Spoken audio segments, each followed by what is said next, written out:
شخصیتی هم یک نفرش معین شدگی. عبدالسلام تختسونزاده رئیس شهری کنیبادام روز 31 ایول در نشست خبری از بازداشت یک گمانبر شده کشتار دهه سنجیدزار خبر داد. حادثه 2 ماه پیش رخ داده در منطقه سر و صدای زیاد برپا کرده بود. حادثه سنجیدزار کن همون معین شدگی علاقه راستگی و گروه فوری تفتیشات پرکراتوری گنری این تفتیشات بروسوس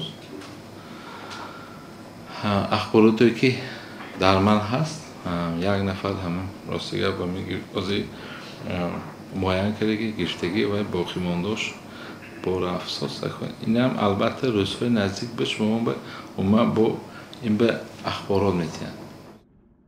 در حالی که شهرداری کنیبادام از دادن جزئیات درباره شخصیت و مقصد این قتل ها خودداری کرد، بعضی از منبع های رادیو آزادی گفتند که مقصد کشتار دزدیدن مال و اموال بوده است.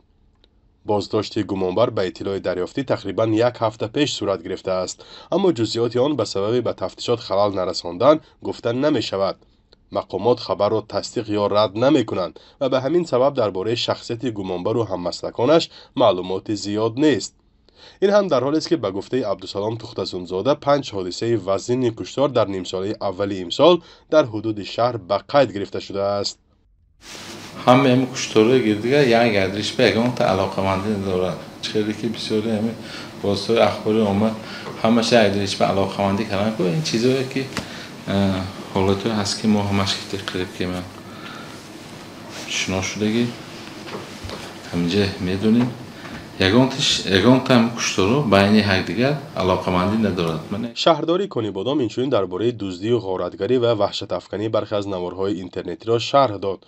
او گفت که حالتهای دزدی در شهر در این مدت خیلی کم شدند و گپ و آوازه ها در شبکه‌های اجتماعی اساسی واقعی نداشت. سیاه‌پوشی و یک چیزی حالت حدود شهری کنیبادام نبود و گرفته راستی همین گرفته پرتافتن و همین شبکه‌های اجتماعی نبود و یگان جوی باید شهری کنیبادام ماننده نبود. این خیلی آدم هم نیستن.